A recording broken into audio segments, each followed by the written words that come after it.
don't they know? Don't they understand this? So I think that this is something that is really of primary importance, that if you really want to, as you said, surrender, if you really want to make spiritual advancement, listen to Prabhupada's kirtans. Close your eyes, listen to his bhajans. His bhajans that he used to sing with the harmonium, and his, those bhajans, they're called the Vintage Series or something like that. They're recordings that I made on the first her German tape recorder that my mother helped me buy.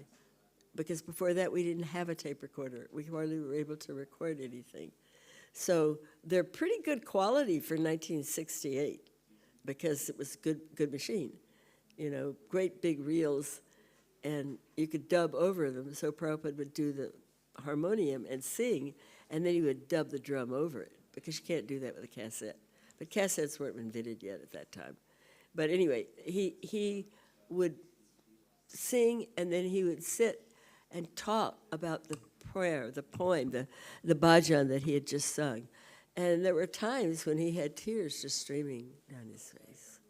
So this is the essence of bhakti. And if you tap into that, if you're able to taste that, it will give you strength to remain 50 years from now, because that's what I believe. And that's my personal realization. Take it or leave it. You know, I'm not just trying to be encouraging. And another thing that's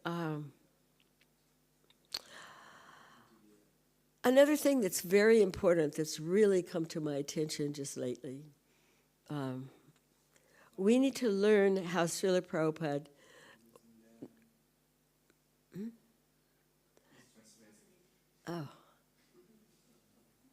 I don't hear well, as you know. I got hearing aids, but they're not German, so, you know, they're not so good. Anyway, we need to learn how Srila Prabhupada dealt with others. This is something else that I'm really realizing as I travel. Because his books have all the information, there's no question. But we also need to know how he dealt with others so that we can also deal with others in a loving, gentle, Krishna-conscious manner.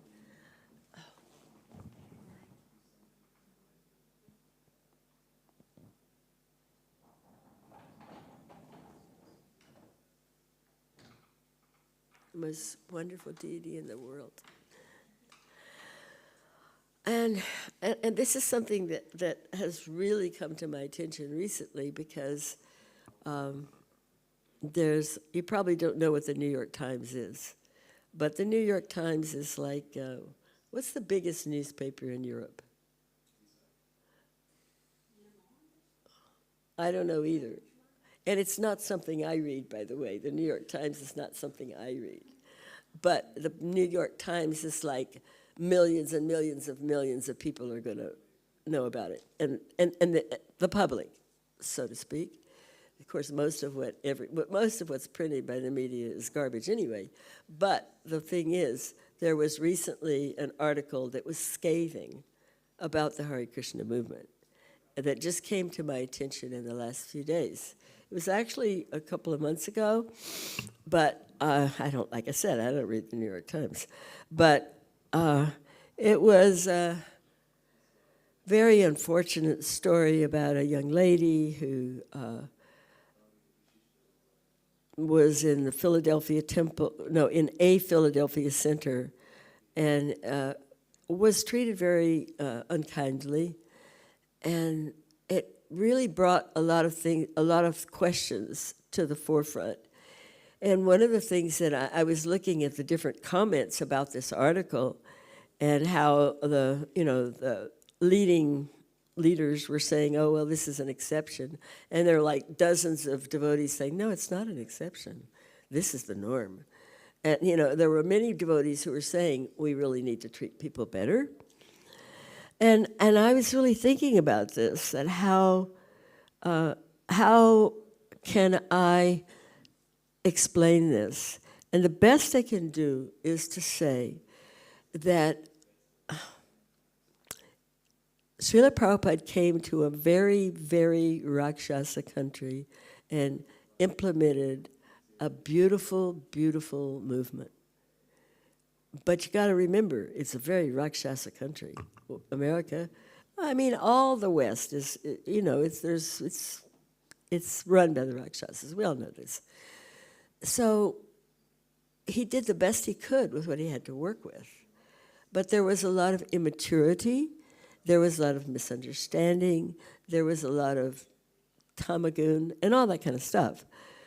And so one of the things that I think will help many of the new devotees, so that this doesn't happen like what happened in this New York Times article, is this young lady was a devotee for 6 years, did a huge amount of service, but she felt so uncared for and unappreciated that she eventually called her parents and left, and ended up, and she's a writer, by the way, so she ended up having a story in the New York Times that makes the Hare Krishna movement look really, really bad. And we don't want that. That's not what we want to do. We want to encourage people to come. There's so much beauty, so much attraction with a philosophy that's the best that there is. We've got temples and artics and paintings, and the culture is beautiful. There's no question. But then we have to become a little more mature in our dealings. And I think tracing back the problem of this is that the early devotees that came in the very beginning had a lot of association with Srila Prabhupada, like Shamsundar and Mukunda. I'm sure you're all familiar with. These are the very beginning devotees. They had a huge amount of, and I myself, I was with him for almost 2 years. I was his secretary for 1 year. Then I went to Hawaii. Then he came and lived with us in Hawaii. And then over 10 years' time, from 67 to 77, I was around him a lot. Later, and it was traveling in India with him. So we had that very special direct contact. And obviously, this is not available right now. However, I think one thing that could help is if devotees read. Shamsundar has written some absolutely fabulous books, memoir books. Jamuna, she's written a beautiful book. Mukunda has written a nice book. You know, if they read how Prabhupada dealt with others, we'll have a better idea of how to deal with others. Because a lot of the devotees who were around him in the later time had some very different ideas about how to deal with people. And those ideas have carried through, and they unfortunately color a whole movement now. It's very unfortunate because it's not at all what Prabhupada was like. He was so kind, so gentle, so considerate, so encouraging. My best friend was married to Shrutakirti for 20 years, and she was telling me, because Sutta was his servant for like 3 years or so, traveling with Prabhupada, how Sutta was sick, lying on the floor in Vrindavan. He had, I don't know, malaria, typhoid, you know how Vrindavan can be. And nobody was bothering to help him or take care of him. And he was just lying there on the floor, not even a mattress. And Prabhupada was very upset. He came in, he said, well, who's taking care? Who's taking care of him? Get some water, get a mattress, cover him. And he did this also with Yamuna as well. When Yamuna was sick, he went to the room and he tried to do whatever, So we need to understand the humanity side of Krishna consciousness, or we are going to be doing a disservice to Srila Prabhupada's mission by treating people in a callous way, and they leave. And here they've got, we all know the rep. millions of lifetimes, you get this chance, and then all of a sudden you blow it. We don't want to do that. We don't want to be responsible for someone else becoming so discouraged that they leave. At least I don't, and I'm sure nobody else does either. So this is something that's kind of bothering me because of this article that recently appeared in the biggest newspaper in America that will color the opinions of thousands of people. And one of the things that's also important is Prabhupada wrote a letter to Rupanuga once, and you can probably find this online, about the psychophysical nature of each disciple. That we should engage people according to their psychophysical nature. Now, I had never heard that word before. That was Prabhupada's word. And what it is when I first became a devotee, and my husband Gorsunder and I met with him, he asked us questions. Oh, you're going to college? What are you studying? What is your major? I was an art major. He was a writer. We basically answered the questions and told him what we were doing. And he immediately engaged us in artwork. If I had said, I'm learning cooking, I love to cook, he would have said, well, let's teach you to cook for Krishna. Because the important thing to understand is when a person is new and they come to Krishna consciousness, they're like a blank slate, sort of, If they get engaged in something that there's already, it's their propensity. Their psychophysical nature is very much inclined toward a particular thing. If they do service with that talent or that inclination, they will get a taste of bhakti, and it will be very hard for them to ever leave it. If, on the other hand, they're shoved out on the street, or they're told that they've got to clean the bathroom, or they're told that they may not develop a taste for bhakti. Then if they're initially given the opportunity to bond, to get that bond with bhakti, with their own inclination, their psychophysical nature, then later it won't matter whether they clean toilets or whatever they do, it won't matter, because they'll have that root. And that's such an important thing that I have seen for years that this is not understood within ISKCON. For years I've seen, and I've talked about it, I've tried to explain it to people. But what happens is the people leave. They burn them out like flashlight batteries and they get some more. But that's not what Prabhupada wanted. He used to say, boil the milk. Let's boil. There are many quotes, you can find them. There are many quotes that now we have devotees, we need to take care of the devotees, we need to boil the milk means to thicken the milk, means to make them more solid, more unified. Boiling the milk is, does everyone understand that analogy? That was one of Prabhupada's favorite analogies, is boiling the milk. But in this country, I don't know if they understand it, but anyways, basically, you intensify what you already have. You make it more perfect. And this is something Kusha was just telling me. She's running the Honolulu temple, and she went to some meeting, some meeting she had to go to. And they were talking about, we're going to do this, and this, and we'll get 100 devotees here and 100 devotees there. And she was saying, why don't we take care of the devotees we've got? And this is something that she did talk about it at the festival recently. There was a Prabhupada festival, and where Malati and Kusha and Ananga Manjari talked about different things they had heard from Prabhupada, because she had a lot of association with him too. And so this is something that I've seen over the years that I don't think people understand. And if they understood it, it could save a lot of suffering.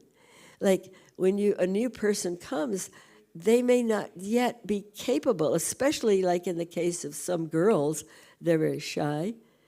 And I know girls who were put out on the street to distribute, and they couldn't do anything. They were just terrified. So give them a little time. Give them a little time to do whatever it is that they're good at. And they've had that, developed that feeling for bhakti. And then I could think of some other examples too, but I think you know what I mean, don't you? What about you guys? Do you kind of understand what I'm talking about? You know? So that's another thing. And I think a lot can be learned from reading the accounts of these early devotees. The Lilamrita is a good chronology, and it's very good that it was done. At the time, there were many interviews done, thousands of interviews done.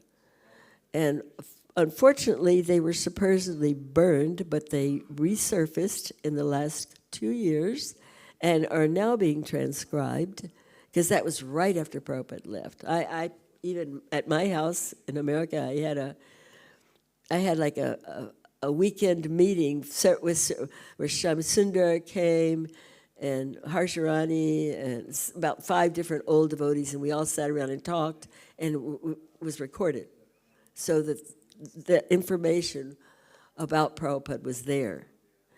But most of that information was not used in the Lilamrita. Very little of it was used for various reasons of practicality, size, and without crossing any hairs, it was printed at a very dark time in ISKCON history. It was printed in 1979 or so, when there were 11 young men saying that you can't approach Prabhupada except through us. And that was a very, very dark period of Krishna consciousness. And I mean, 90% of Prabhupada's disciples left at that time. So that period of time was when the Lilamrita was printed. It was made with that mindset. So it doesn't have, it's got a good chronology, and there are many good things, but it doesn't have the sweetness that if you read Mukunda's book, or if you read the way Prabhupada dealt with Mukunda in Janaki, or Yamuna's book. I mean, Yamuna was a great soul, and she, in England, she was with Prabhupada in England, and they would go on walks together, and mystical things like she would turn and look, and there weren't any tracks in the grass, things like that just kind of blow your mind, make you realize that, oh, he's not from here, because I realized that early on, he's not from here. But unfortunately, the way the Lilamrita was written was supposedly to be for karmis, for the public, and it was written in such a mood that it was not, the metaphysical or spiritual aspect was de-emphasized. Have you noticed that? Has anyone noticed that? Has anyone noticed that? I mean, besides us, we guys, we oldies, has anyone noticed that? No? Well, if you read Shamsundar's book, you will definitely notice it afterwards, because Shamsundar's books are fantastic. Have you read them? You've read them? Oh my gosh. The relationship he had with Srila Prabhupada was like, they were like pirates or something. They were like, guys, what are we going to do now? They were, and he and I spoke at a festival in Los Angeles maybe 10 years ago or something. And he was talking about how this exact thing, the mystical aspects. It's on my website. There's a video, govindadasi.com or Hare Krishna Hawaii. And Shamsundar is saying that there was one event where there was this giant gully or something that they had to get across it. And so Prabhupada told him to, rear the car, then slam on and they literally flew in the car over. And this is the kind of stuff they did. They did far out stuff. And then he talked about the George Harrison I don't know if anybody's seen this video, but he talks about how Prabhupada wanted George Harrison to give money for the Krishna book. And so Shyam Sundar was having a dinner with him, a dinner party with him. And so Prabhupada's saying, you should ask him. And Shyam is like, everybody asks him for money, and, he's liable to get, this is what all you guys want, that kind of attitude. So he was dreading it. But Prabhupada kept telling him to do it. So he had to do it. So after the dinner party that evening, and you got to hear Shyam, go on my website and hear him tell this story. He's such a good speaker. He says, so after the dinner, then finally he gets up the courage to say, Srila Prabhupada wants to print this book, a Krishna book, and he needs, I think it was $19,000 or something like that. And all of a sudden the mood just changed in the table, like George was like, and then all of a sudden all the lights went out and there was this big blast of lightning and everything was out. It was like strange. And the lights were out for a few minutes. And then when they came back on, everybody was like in shock. And George said, how much do you need? And then to top it off, Shyam came back late that night to Bury Place, to the temple. And he was tiptoeing up the stairs, but he saw the light was on in Prabhupada's room. Prabhupada was waiting up for him. And so he's Shyam Sundar. And so he bowed down. And Prabhupada sitting there with a big smile and said, I told you he would agree, or something like that. Don't quote me exactly on this. I told you.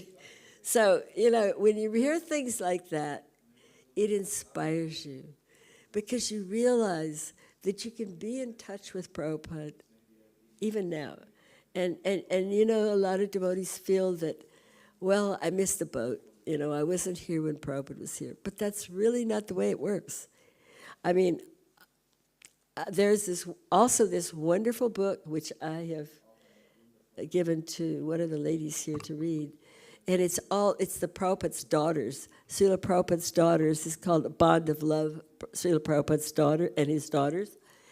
I am amazed because I read this, and there are ladies who had maybe 5 minutes association, or maybe they never even met him. They got a letter, and 50 years later, they're still serving, and they have developed an ongoing, some of them are book distributors for 50 years or something like that, seriously, and they have an ongoing reciprocal relationship with Srila Prabhupada. So this is something that needs to be understood. It needs to be shared. It needs to be a part of your bhakti so that you don't get frustrated and someday and go, this is too hard, and leave, I think that's most of what I guess the other thing that I have to say is we need to be prepared. War is going to be coming to Europe. I think we all know it by now. And we need to be prepared. And I'm praying that this will be one of the safest places in Europe. It already is. Lord Shingadev is put here for that purpose. And I think you'll have a lot of visitors. We're going to have a lot of people come here. So you should be prepared, food-wise and structure-wise and everything. So Prabhupada told us what to do. And we will be the refuge, he said. He said there are many people who will take refuge in our farms. Thank God you've got some farms. We don't have any in America. Well, it was a couple, but hardly any. There's hardly any. Most of them were sold. There's Govinda Dasi and Vrindavan, but there's not many. But you have big farms here. You have that one over there, Franziska, and you have this one, and then you have New Maipur, you have Ranadesh. You have quite a few farms here in Europe. So it's really wonderful that you've got that. And I guess that's the main things that I wanted to say. And if there's anything that has been in any way offensive to anyone of your beliefs or whatever, if you don't agree, just ignore it. And thank you very much. If there's any questions. Is there...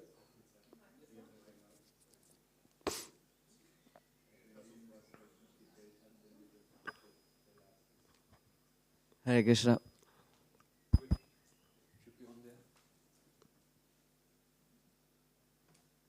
Hare Krishna. Yeah. Hare Krishna Mataji. Thank you for sharing this wonderful pastimes. Like I heard from many of Prabhupada disciples that it was like they once had darshans of Srila Prabhupada in whole life, and still they were able to dedicate their whole life to Srila Prabhupada, to his instructions. And in spite, I got shelter of Maharajas multiple times. I could serve them personally. But still, I am not having that spark of dedicating my life to Srila Prabhupada or my spiritual master. So what was that one thing which kept everyone to surrender to Prabhupada always? Even if they had just 1 or 5 minutes of conversation with Srila Prabhupada and they dedicated their whole life. What was that thing which made them be attached to Srila Prabhupada and his shelter always? Grace. Grace. Pushti. Grace. Grace. It's the only way I can think of it. I think that it's important that we all have many gurus. I consider that I have many gurus. But Srila Prabhupada is my acharya of my heart. So I think it's important that we understand that we have to, I know it's a crude analogy, but let's take the Christian church, for example. It may not be a perfect analogy, but with the Christian church, which is pretty messed up now, but still it's a structure, there are many, many priests and leaders and bishops, and I think there's only one pope. I'm not sure about that. But anyway, there are many teachers.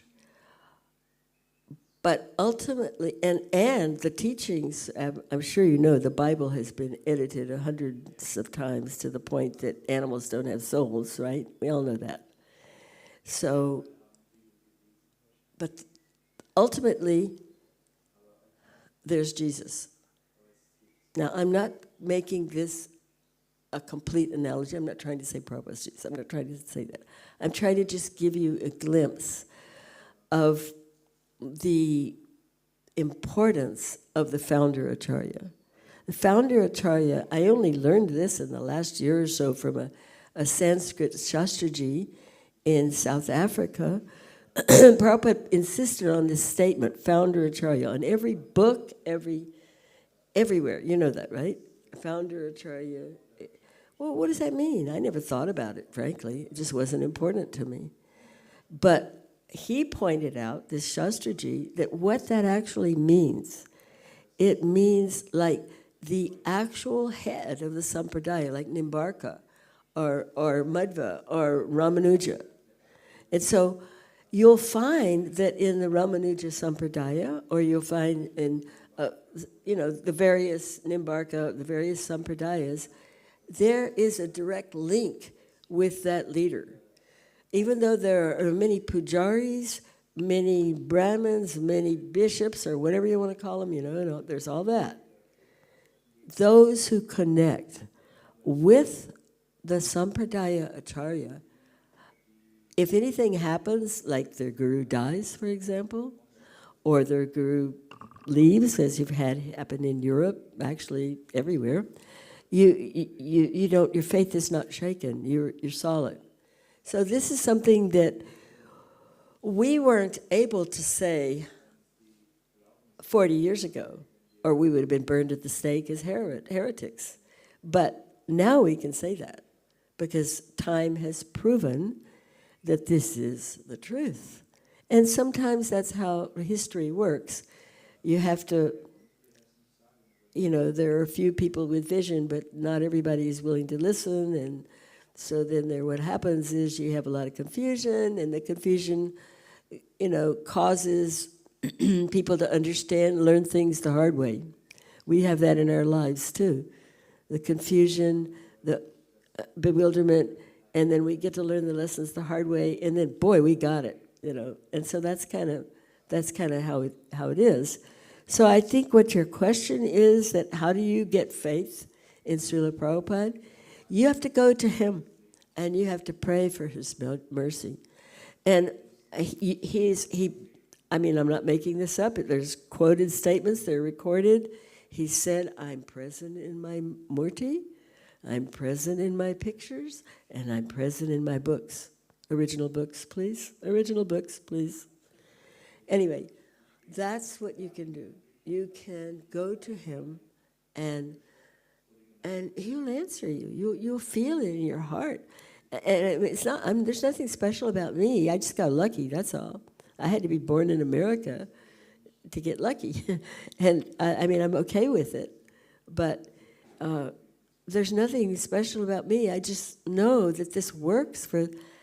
It's got a lot of association with Prabhupada, but I know tons of ladies who didn't, and guys too. I know a lot of guys who didn't have hardly any association with Prabhupada, and they're still serving. So this is important. And as I said, I believe that devotees, along with the Bhagavad Gita, which we honor as our main scripture, and the Bhagavatam, and the Chaitanya Charitamrita, I believe that devotees need to hear from those devotees who were around Srila Prabhupada. And the more I hear about things, I am more convinced of this. And so that's why these books are being written. That's why it's hard. It's hard to write a book. But this is why they're being given. It's sort of like, here's another very crude example. Jesus had Matthew, Mark, and Luke, and John. Those are the four main, you probably weren't raised Christian, but those are the four main, anybody here raised Christian? You? Nobody else is raised Christian? Everybody's from communist countries? Really? Where are you from? East Germany. That's not it was a communist. Yeah, big communist. Wow, that's heavy. This is another thing I'm learning while I'm here. See, when I was 18, I did something most American girls don't do, but I didn't know that at the time. I got on a boat and came to Europe alone. And I traveled all over Germany and Austria. I went across to East Berlin on a bus. I spent time reading the epithets on the Berlin Wall. I don't know, it's weird. I know it's weird, but that's what I did. And then when I went back, and then after some time, I studied art in Europe, in Italy. I went back to America and enrolled in college to learn German with a plan to move to Germany. But I never made it back. Instead, my life, because of my past life, I think I was in Germany. I was born in 45. You know what happened in 45? Yeah. Anyway, I never made it back until now. I guess he brought me back. So, I'm realizing why Prabhupada was so... I've never been much into politics. It didn't interest me. Henry David Thoreau was my guy in high school. Walden Pond, go away to a pond and forget all this stuff. That was that was my attraction, But what I'm learning now from devotees who grew up, and several devotees that I've talked to, who grew up in communist countries, how it affects the people so horribly. Their faith, their faith in God, their humanity even. And that's something that I'm just starting to glimpse, because Prabhupada was so averse. The other day I talked about, I don't know if you heard this, what he said about the bear-like demoniac race. Did you hear that? What did you think of that? Did you think this lady's out of her tree? No? No, I think it's true because they are lower planetary system and they try to influence the atheistic, they want to push atheistic influence, and then Communist Party is the best way to do it. Well, what it does, what I've seen is that the people become so hopeless and depressed that they just drink and die, and they get their human birth. There's no God. They're miserable, and they drink and they die, and they drink and they die, and they drink and they die. This is what I didn't know this. How can I know it? I'm just a kid, grew up in America. We would go to church every Sunday, It was a different world. But this is something that now I start to see why Prabhupada was so eager to go to Russia. He was so eager to, it's almost like, let's look at it from a higher perspective. This planet, Earth planet, we know is very important in the universe, right? This is the planet of yajna. People go up or they go down from here. It's the considered to be a very fortunate birth, especially in India, by the way. And so what happens is this planet is designed for worshiping God. That's what this planet's for. It going up or going down, yajna, some kind of yajna. But in the last Kali Yuga, 5,000 years, the Rakshasas have taken over so much, so, God, they're going to put me in jail for saying these things. Anybody have their cell phones on? Turn them off. The Rakshasas have taken over so much that the people are not, they're just like little rats running in a little treadmill, just barely making, and maybe this is not, there's a lot of suffering in a lot of countries, even more so than here. You actually have a very, very fortunate life here. But a lot of places don't. And it helped me to understand why this was so important to him. When we were in Hawaii, we were driving back from the temple one evening, and Prabhupada was in the front seat, and Shamsundar and I were in the back seat, and one other person is, 3 people in the back seat. And Shamsundar was opening the mail and reading to Prabhupada on the way home, because, that's what we do, read his mail to him. And we got a letter from Mandakini. Now, Mandakini is the French girl who was handpicked by Prabhupada to go to marry Anantashanti, who he met in Russia. And she wrote a letter agreeing to do this. And when he heard it, he burst into the most beautiful smile. I was there.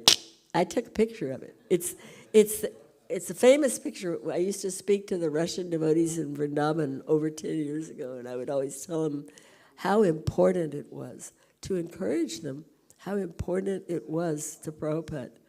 He came for this purpose. He came to this planet to rescue this planet at this time. After all, isn't that what Lord Chaitanya, there's so many different verses, and I'm not a scholar, but I know that he said that even Lord Chaitanya, even if they flee to the foreign countries, I will send my Senapati Bhakta to bring them back. And who is the Senapati Bhakta? Means the commander-in-chief of Lord Chaitanya's Sankirtan army. And so that's who Prabhupada is. That's who he is. We're just a bunch of peons. We're just a bunch of souls that got lucky. We're not, And that's what we need to always remember, where we came from. If you remember where you came from, you can stay very humble. Very, very humble. Did I answer the question? A little bit, maybe? Okay. Any more?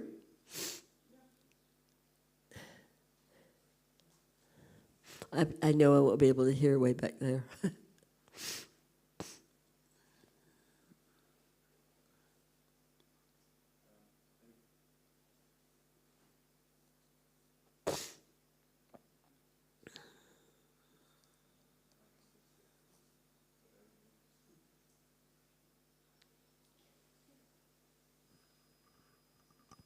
What part of India? Hare Krishna. Puri?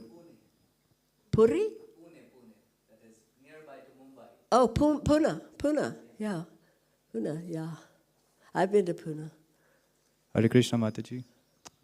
Many, many thanks for sharing beautiful nectarian pastimes.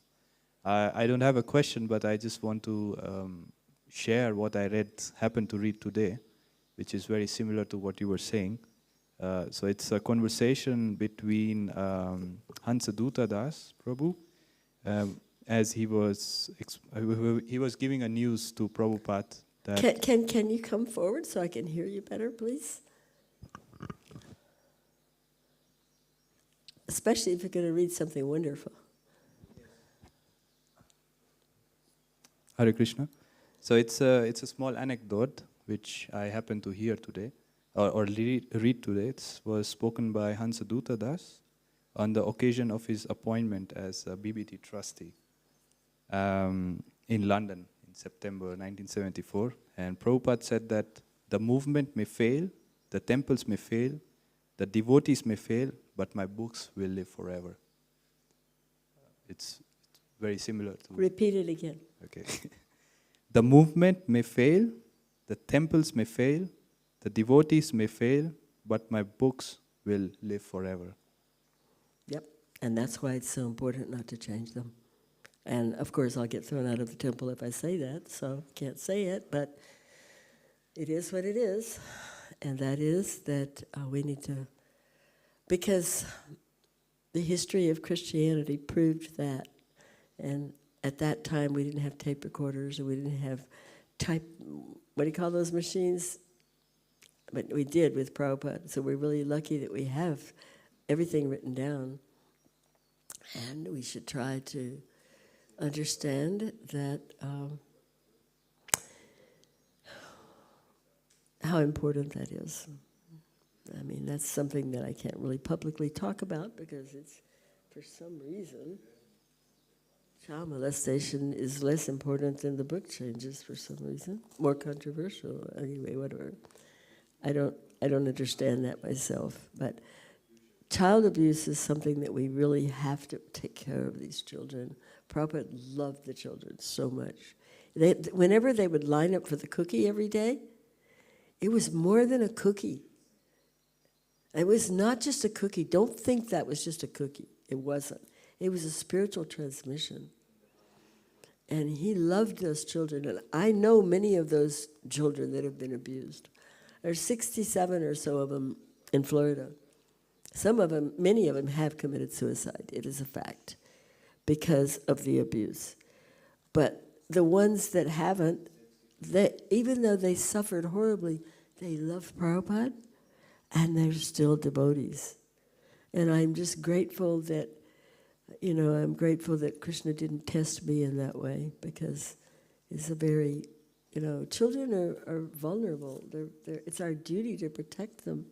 And it's our duty to protect the ladies too because they're the mothers. The mothers are the first gurus. Whatever you learned from your mother when she was holding you in her lap, whether you know it or not, it's deeply ingrained in you. Even if later on you say, oh, Ma, I don't believe you. It's deeply ingrained. So the mothers, the attitudes toward women did not exist in the days with Srila Prabhupada.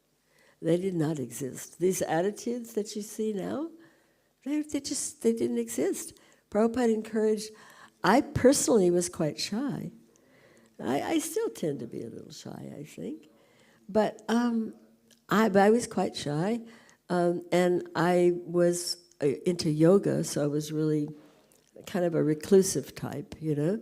But he pushed us to we were all told we had to preach, we had to give lectures, we had to leave kirtans. All of us. He would say, these are not ordinary women, these are preachers. That's what he wanted. And in the beginning, we worked together very nicely. The way George Harrison became a devotee, Yamuna and Janaki baked pies, apple pies, with a big apple on them, and then the guys would take them over to the Apple studios. You couldn't, they were so famous, there was no way you could get in to see George Harrison or any of those guys. They were like billionaire famous and all that stuff.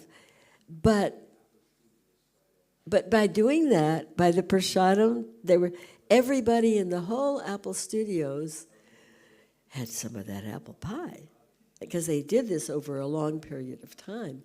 And then finally, gradually, one day Shamsundar snuck in. Actually, Yoko Ono's Mercedes or limousine or whatever it was going in, and Sham hid down by the side of it so the guard didn't see him going along in the side of it. And he got in. He got into the room where there were like dozens of people waiting to see George Harrison and the other whoever they were, McCartney and all them. And he was just sitting there, and Harrison walked out. George walked out. And as soon as he saw Shamsundar sitting there in full attire, Sika and whatnot, he said, "Where have you big guys been? I've been looking for you." And it was like click, instant. They just locked in as friends.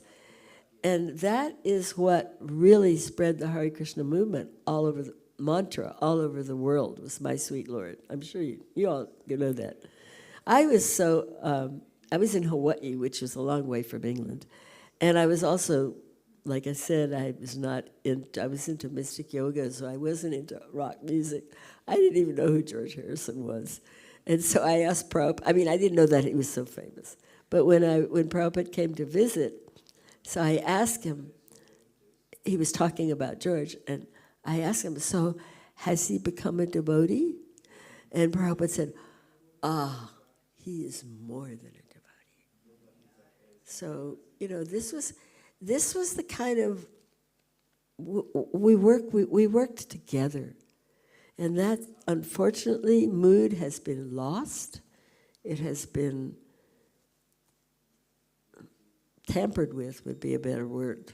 It has been, what's the right word? I'm not sure. It has been, Maya has somehow or other found a way to exacerbate the gender wars so that now they're not working together as well. And that's unfortunate, very unfortunate, because Prabhupada didn't have it that way. He had us working together.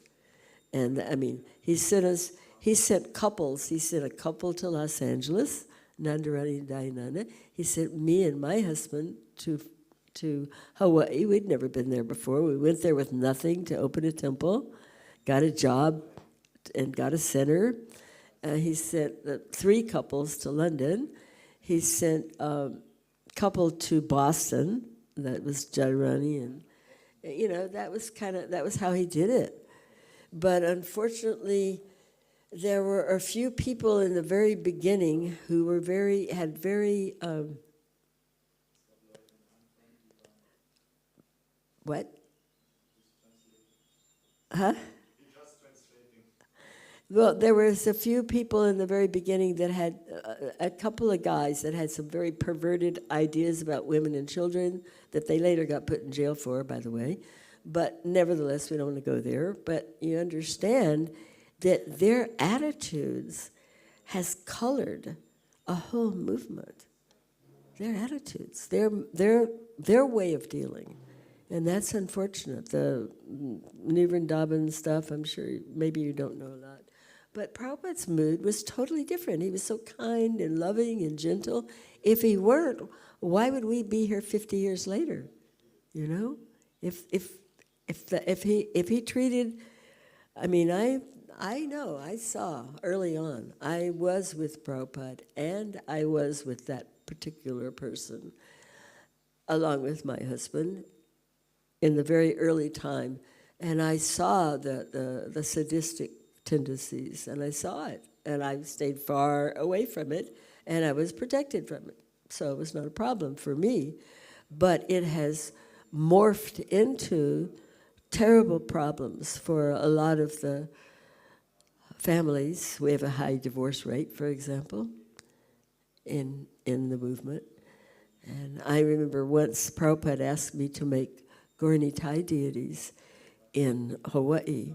He wanted, at that time, we didn't have the kind of connection with India that we have now. You couldn't just like hop on a plane and go to India and get some Gorni Thai, or there was no shipments, there were no Indian stores. It was earlier. This is like, well, while he was here in the 70s, mid-70s, I guess. Yeah, it was about mid-70s, I think. And so he wanted me to make millions of, he wanted Gorni Thai deities in every home in the world. That was his desire. Yeah. Still, that's something you can still do, by the way. Because Gorni Thai, this is the age of Gorni Thai. Learn to Shingadai, this is special. We got a special situation here. He's protecting Europe from the Rakshasas. But Gorni Thai, this is their time, is, you know, Lord Chaitanya's this particular time. And so I couldn't, I tried, I had always been able to fulfill the requests that he made, but what happened was that my husband had left largely due to the politics that were starting at that time, or had already started, and I couldn't do it. At every time, every way I tried to accomplish this, there was one sannyasi guy who's not around anymore. He's some Thai whore or something. But there was some he like stopped me, blocked me again and again. Finally, I went to Prabhupada and I said, I'm sorry, but I can't do this project. There's no way I can do it. I was going to set up a deity-making operation here. I had had one before. I had had a deity-making operation doing Panchatattva deities. We made the original deities for Honolulu and for Laguna Beach and some other places. So we made Gorni Thai deities already, but now he wanted, what Prabhupada wanted was like small ones that could be in homes everywhere. So I couldn't do it, and finally I went and told him, and he said, why? And I said, well, I explained that, well, he won't give me this room, and why? And then each time he would ask me why, got louder and louder and louder. Finally, it was like, why? You know, like that. And then it happened that Paramahansa, who was a very nice, one of Prabhupada's servants, he was a really, he passed away a couple of years ago, a very gentleman. He was also one of Prabhupada's sannyasis at that time. And he explained to Prabhupada about the attitude of this other guy, this other sannyasi guy. And Prabhupada just said, what can I do? What can I do? So this is real history, folks. This is what really happened. You know, there was a lot of very immature, somewhat sadistic young men, so in some cases sexually perverted, that created a lot of problems early on in this movement. And those guys have gone, they're long gone, but a lot of the attitudes have remained. And I think those attitudes are going to have to be cleaned up. And I'm not saying they're here, because I don't think they are. You don't have little children that are being abused here. But I've been places where there are. And the point is that we need to be aware of these things. No ostrich life, please. Don't stick your head in the sand. I mean, there's enough information at this point, after what happened in the last couple of years with, what's the guy's name? Vidyapurna guy. The one in Mayapur that was running the school for over 20 years, 30 years. I knew about him 20-something years ago. Nobody was listening. I warned kids about him. I warned one young man who became a devotee that I preached to. He went to China and preached 6 years in China. And I remember telling him, be careful, and he'd tell me, oh no, he's so knowledgeable. He knows all these shastra. Yeah, well, he's a pedophile. The thing is that's something you've got to be aware of. You got to watch out. You've got beautiful children here. It's important. The children are super important. I don't know, you have kids? Do you have kids? You? You have kids yet? Not yet. Not yet? You have kids?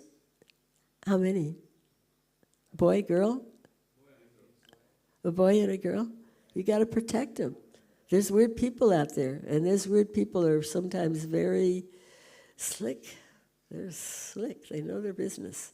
Rakshasas, And it's something, I don't want to get into it too much, but if you go online, you won't have any trouble finding out about this stuff. And that's the thing. Nowadays, the whole world knows about it.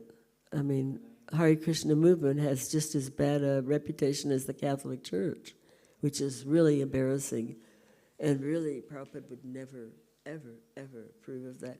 He was so kind to the kids. These are the future. They're the future. When they lined up and gave him the cookie, he was giving them a spiritual transmission. That's why they're still attached to him. It happened to me once, only once. It's possible. You can still have that too. The spiritual transmission from Srila Prabhupada, where he enters your mind and your heart. It happened to me. I know it's real. And it can still happen. Don't think it can't. Yes?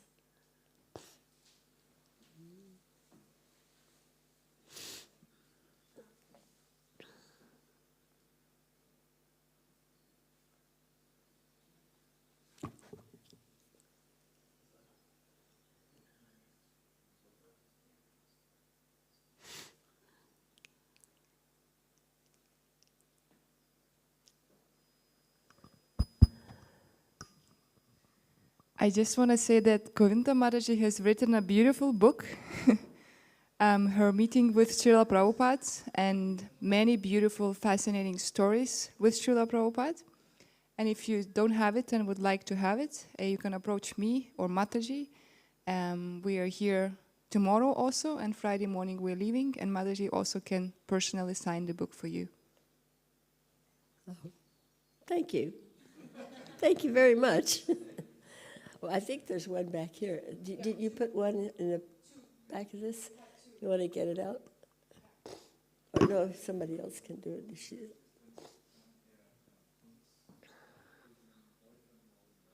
If anybody, most of the girls, this isn't just a girl book, it's a guy book too, but I can tell you that Shyam Sundar's books are the best for the guys. Oh my gosh, they're really good.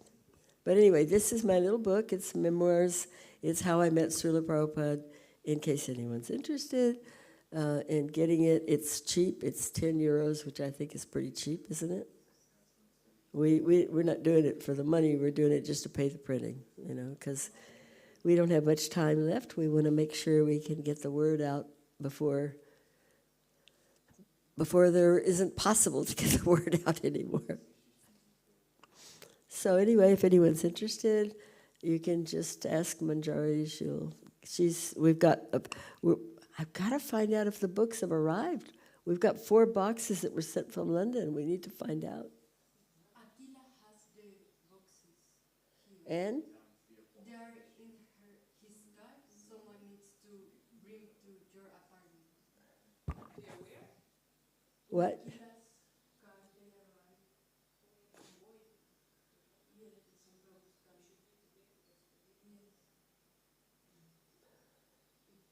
You can go after lecture, no problem. The books are here. The books are here? All of them? 4 cases from London, and what about the ones from Amazon? I don't know. Okay. You should ask Akila.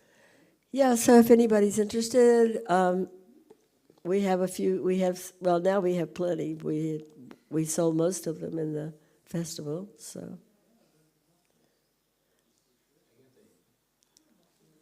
I can take one. I would like one. Okay, I'll sign it for you if you want me to. Anything, other questions?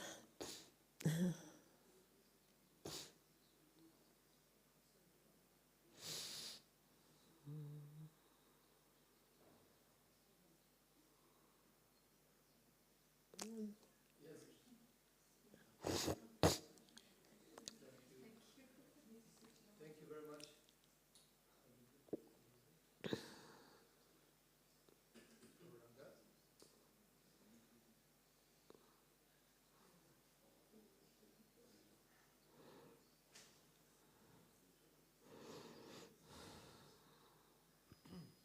Hare Krishna.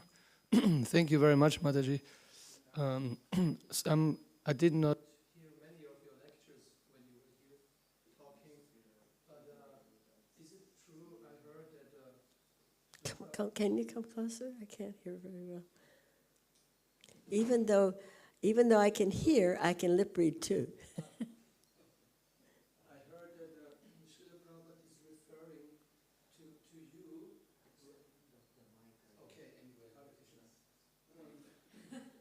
I heard that Srila Prabhupada is referring to you in a connection with growing tulasi. Yeah. Is it true? And he is also actually writing about you in the Bhagavad Gita. Yeah, I think he wanted to make sure that there was still a voice amongst his early disciples. It's an interesting thing that he put my name in there.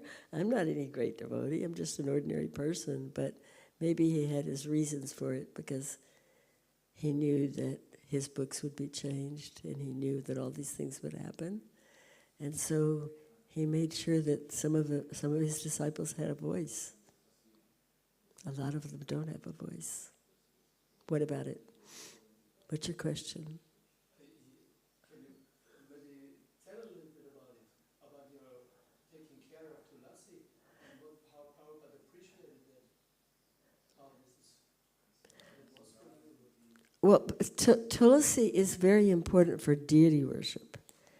And, the Lord won't even touch a plate of prasadam. He won't eat without a tulsi leaf. We all know this, right? Don't we? It's common knowledge, isn't it? So therefore, deity worship is something he wanted to introduce. But there was no concept of what a tulsi plant was in America. And I grew tulsi just because I was attracted to his beads, his beautiful beads. And I was attracted to the story about Thakur Haridas. And I don't know, somehow I just had some attraction. And so I wanted Tulsi beads, and I wanted to know more about Tulsi. So Krishna in my heart, I used to go to the library in the evening when we were in Hawaii. After Govinda and I left Prabhupada, we went to Hawaii. Prabhupada sent us there. And he was a scholar. He was learning Bengali. He transliterated Chaitanya Charitamrita for Prabhupada. We were working on the books in those days. There weren't any book distribution. We didn't have any books. So I would go to the library in the evening, and there's an East-West Center there, and they have books from all over the world, and like from India. Books from India. There were Bhaktivinoda Thakur's books. There were some various books like that, and you could go into stacks and just go and look at them. And so I would go and get them for my husband to look at. And I mean, also in Montreal, Gorsinder was in the library in McGill University. He would go there to work in the library on the transliteration of Chaitanya Charitamrita. And he found that book by Bhaktivinoda Thakur that he had sent in 1896 to Montreal, Canada, and brought it home, and Prabhupada was just overjoyed to see this. He felt like, I mean, there's a whole story about that. So anyway, long story short, I was looking through the books, and I was just looking for spiritual books. And there was one book called Firminger's Gardening in India, written by a Britisher, and in English. Well, that's good. And then I found out the botanical name of Tulsi. And by finding out the botanical name, the species, because we didn't know. I mean, Tulsi, whether Tulsi was a Tulsi tree, what did we know? I mean, we were completely cut off from India. Try to imagine, it's hard for you because now everybody knows what a Tulsi plant looks like. But then we didn't. It could look like a pear tree as far as we know, or a rose bush, or we had no idea.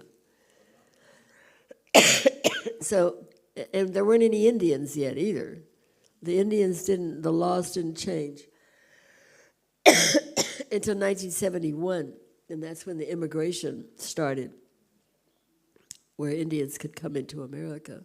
They had some, I think, more in Canada, but not in America. So nobody knew what a Tulsi plant looked like. So this information from the book was Ocimum basilicum and Ocimum sanctum, which is Ocimum sanctum is Tulsi, and Ocimum basilicum is basil, sister of basil. And from that information, I was able to know what the plant was, what it looked like, and how to grow it. And then I managed to get some seeds from an Indian lady who, I have to drink some water, I think.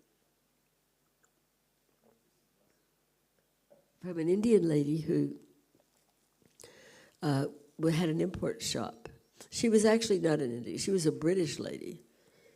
And she was very sarcastic. She wasn't particularly into anything Hindu, but she had an import shop. And she went to India once a year, and I got her to bring me some seeds. And they didn't grow. The ones that first grew, we were bowing down, offering, until we realized they were blades of grass or weeds. And then the second bunch of seeds grew that she brought back the following year, and then we grew Tulsi from them, and I brought, then when I went to Los Angeles, I brought 2 small plants to Srila Prabhupada in a bag. Kind of illegal. At the last minute, they put it on my shoulder, and he was so happy. He was so happy. He was so happy. I didn't know the significance of Tulsi. I did this completely blindly from Krishna in my heart guiding me, or Prabhupada's desire guiding me. I didn't know. I didn't know that Tulsi was essential for deity worship. I didn't know what deity worship was. I didn't know. But that's how it works, If you connect with your spiritual, if you connect with Srila Prabhupada, then he guides you from within your heart. And the desire was there, and it got fulfilled. But I didn't know what I was doing. I didn't have a clue. You know what I mean? You can call it, some people call it intuition, we call it super soul.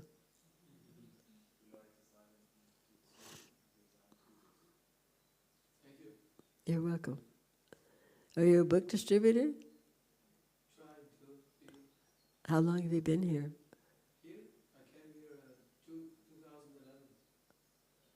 Wow, you've been here for a while. Yeah, 10 years. Over 10 years. 13 years, huh? I'm not good at math. That's nice. So you're one of Vedasara's comrades. Ah, that's nice. I really enjoy going on Simachalam community when I'm in America and seeing what they're doing here. It's so good that you're doing Harinam. They're not doing it as much in America. They really need to do Harinam. That's the only thing that'll keep the bombs at bay. And even then, the situation's going to have to be purged. We're entering that transitional phase, you know. I hope that I get to come again. And I pray that Lord Nrsingadev will protect the wonderful devotees here so that this can be a refuge for all of Europe, not just Germany, but all of Europe. It's a pretty big, you've got a pretty big responsibility. I guess that's all. I need to, I don't know, this creature that I got in my throat, I got sick this time. I'm not used to this climate. Thank you for coming. Please come again. Thank you. Thank you for staying. Thank you for all your service. Thank you, too. How long have you been here? It's been like 3 months now. Oh, you live here? Yes, I'll be. Like I stayed in March and April, and then 1 month I had to go back to Berlin for my office work, and now I'm. Oh, I see. So you're working in Berlin? Yes, I just got the job in Berlin, but it is work from home. After 2 months, then I'll be here. You speak German? No, English job it is into IT. Oh, and what about you? I've been here almost 2 weeks. I'm just here for a month. 1 month. Oh, wow.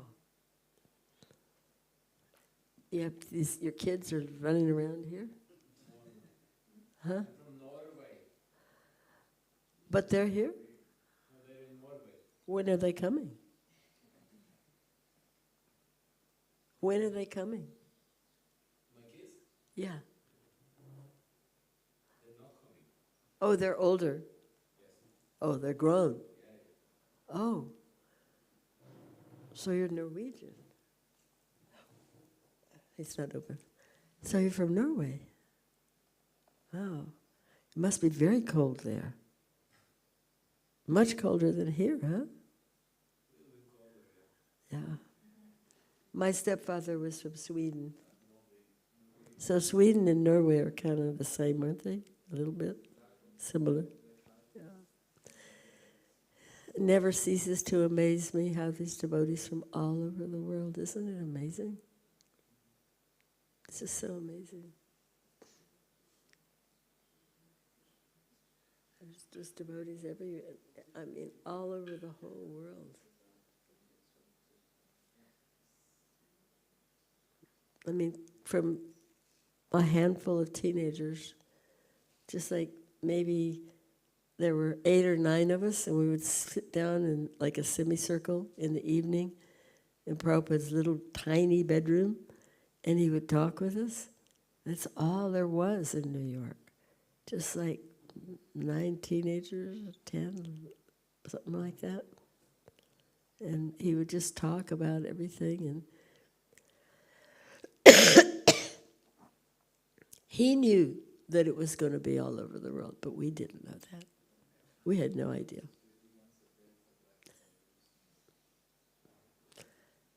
So I guess if nobody has any questions anymore.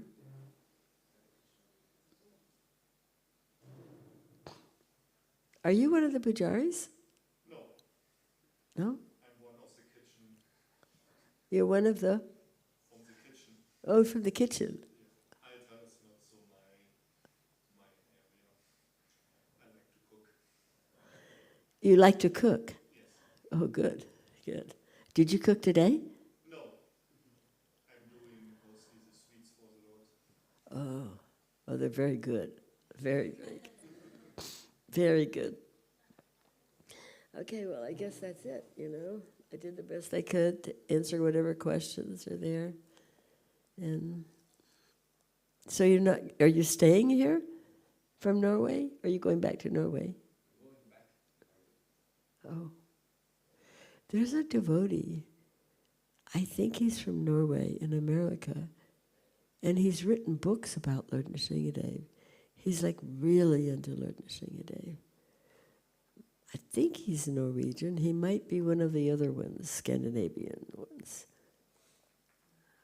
But he's put out some very nice books about Lord Nrsingadev. It's interesting. Maybe that's something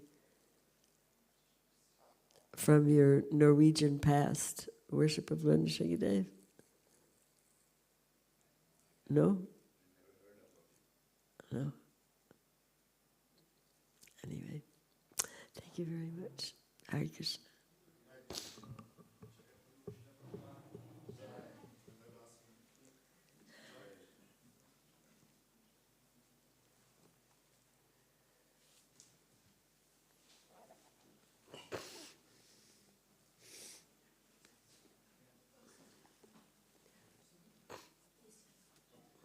Hare Krishna. This video, this audio was now on the Simhachram live stream. Should it stay there or should it be deleted? What? The lecture was now on the Simhachram live stream. Should it stay there or should it be deleted?